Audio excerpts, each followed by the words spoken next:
Isaya anatuambia, tazama mimi na watoto niliopewa na Bwana tu ishara na ajabu katika Israeli. Maana ukishampa Yesu maisha yako, anakufanya kuwa ishara na ajabu. Maana wewe unafanyika kuwa ishara na unafanyika kuwa ajabu. Neno Mungu anatuambia, nitamshukuru Mungu kwa kuwa nimeumbwa kwa jinsi ya ajabu ya kutisha. Kwa pale ulipo wewe ni ajabu tayari na unatisha. Tazama mimi na watoto niliopewa na Bwana tu ishara na ajabu katika Israeli. Na kila mtu ambaye anampa Yesu maisha yake anafanyika kuwa ishara, anafanyika kuwa ajabu kwenye eneo lote lile ambalo wanaishi. Mahali pale popote ambapo anajikuta yupo, anafanyika kuwa ishara na ajabu. Unajua ishara haipo kwa ajili yake, ishara ipo kwa ajili ya watu wengine. Ukiandika ubao ukasema huko unaandika Gongo la Mboto, unaonyesha kule, ule ubao haupo kwa ajili ya wenyewe, upo kwa ajili ya wote wanaoangalia na wanataka kwenda kule.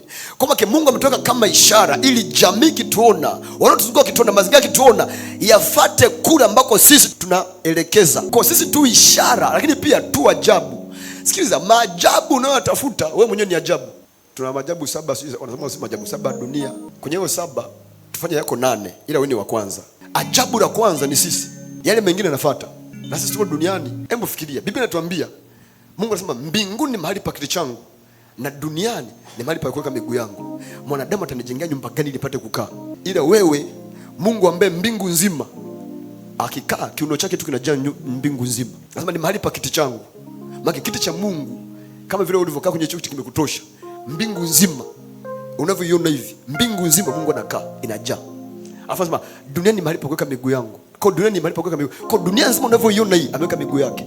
Ila ndani yako anatosha. Sio ajabu? Ndio maana akasema, ninyi watoto wadogo msiogope. Waraka wa kwanza wa Yohana sura 4 mstari wa 4 anasema, ninyi watoto wadogo msiogope, kwa maana mmekwisha kushinda ulimwengu, kwa sababu aliye ndani yenu ni mkubwa kuliko aliye katika dunia. Kwa hiyo usijiangalie kwa size ya mwili wako, jiangalie kwa size ya Mungu. Katika ulimwengu wa kimwili wewe ni mdogo kwa jinsi ya kimwili, yani kwa umbo. Ila katika ulimwengu wa roho ambapo kila kitu ndiko kinakoanzia, wewe ni mtu mkubwa sana, kwa sababu sikiliza, haubebeki. Katika ulimwengu wa roho haubebeki. Hakuna mahali ambapo patakutosha katika ulimwengu wa roho. Kwa ufalme wa giza hauna uwezo wa kukubeba. Sababu Mungu ambaye mbinguni mahali pa kiti chake, dunia nzima ni mahali pa miguu yake, ameweza kutosha ndani yako. Kwa na yeye anaishi na wewe katika ulimwengu wa roho, sio katika ulimwengu wa mwili. Kwa jinsi ya kiroho wewe ni mtu mkubwa sana. Wewe ni mkubwa kiasi kwamba ambacho shetani hana uwezo wa kukubeba. Kwa kama Mungu alivyo mkubwa hivyo na anatosha ndani yangu, maana katika ulimwengu wa kiroho mimi ni mtu mkubwa sana, sibebeki. Kwa hakuna mchawi wala mganga wala pepo wala jini la kuweza kunibeba. Kwa unajiambia siendi mahali. Ndio maana akasema kwamba nitakushukuru kwa kuwa nimeumbwa kwa jinsi ya ajabu na kutisha. Unadhani kwa nini? Kwa nini unatisha? Leo hii utembee barabarani, alafu ukutane na mtu ana mikono na miguu na kichwa, ila anatembea amejaa barabara nzima. Kuanzia mwanzo wa barabara mpaka mwisho wa barabara amejaa, ni mtu mmoja anatembea. Lazima ushtuke. Alafu kimwangalia ni mrefu, unamwona kule. Yaani wewe ukisimama hata kwenye jicho la mguu wake hujafika. Lazima ushtuke. Katika ulimwengu wa roho the same, mtu akikutazama au mchawi akikutazama, mganga akikuona kwa jinsi ya rohoni, unatisha, lakini ni mpaka ujue kwamba unatisha. Halafu ukubali wa ukweli kwamba unatisha. Then uanze kuishi kwa ukweli kwamba unatisha. Ndipo itakapokuzalea matunda. Ndio maana mtu mmoja akasema, kundi la simba linaloongozwa na kondoo au na mbuzi litashindwa mbele ya kundi la kondoo linaloongozwa na simba. Kwa nini? Kwa sababu ya ile hofu. Wewe ni mtu mkubwa sana. Sikiliza, Biblia inasemaje?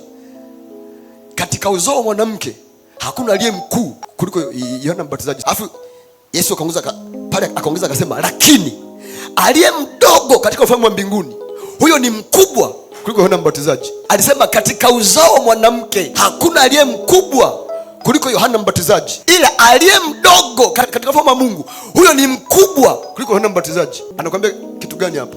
Maana ni kwamba sikiliza, wote walioishi Agano la Kale hamna aliyeshuhudia na kuishi ndani ya ufalme. Ndio maana ukienda kusoma kitabu cha Marko sura ya 1 mstari wa 15, wakati Yesu anaanza kuhubiri, Biblia inasemaje? Anaanza kuhubiri akisema, ufalme wa mbinguni umekaribia, tubuni na kuiamini Injili. Hiyo ni Marko sura ya 1 mstari wa 15. Ufalme wa Mungu umekaribia, maana ulikuwa hujafika. Umekaribia maana ni kitu kinachokuja kinakaribia kufika. Kwa hiyo aliposema aliye mdogo katika ufalme wa mbinguni ni mkubwa kuliko Yohana Mbatizaji, akawa anatuongelea sisi. Ndio maana Yohana sura ya 3, wakati Yesu anaongea na Nicodemus mambo ya kuzaliwa mara ya pili, akasema hauwezi kuona wala kuingia ufalme wa mbinguni mpaka umezaliwa mara ya. Kwa unapompa maisha yako unaingizwa ndani ya ufalme.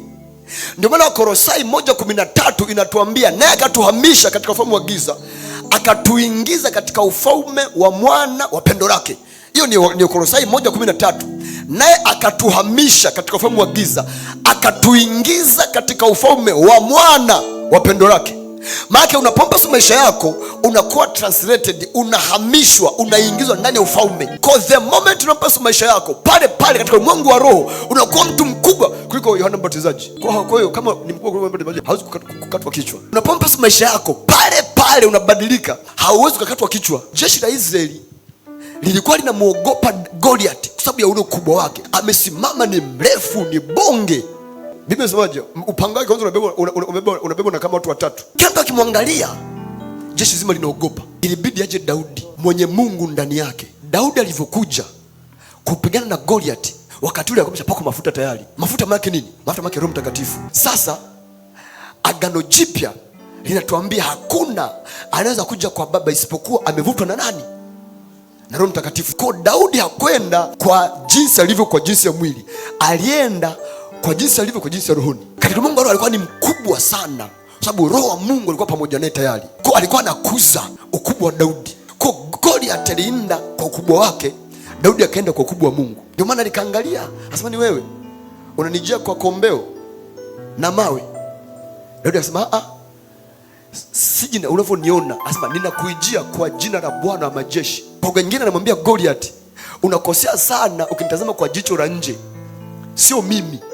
Nakuja kwa jicho la ndani. Ukiniona kwa jicho la ndani utamwona Mungu, haunioni mimi. Kwa nikija namleta Mungu, sio mimi naye kuja. Hakuna upanga wote wa kipepo wenye uwezo kukata shingo na ukubwa wako.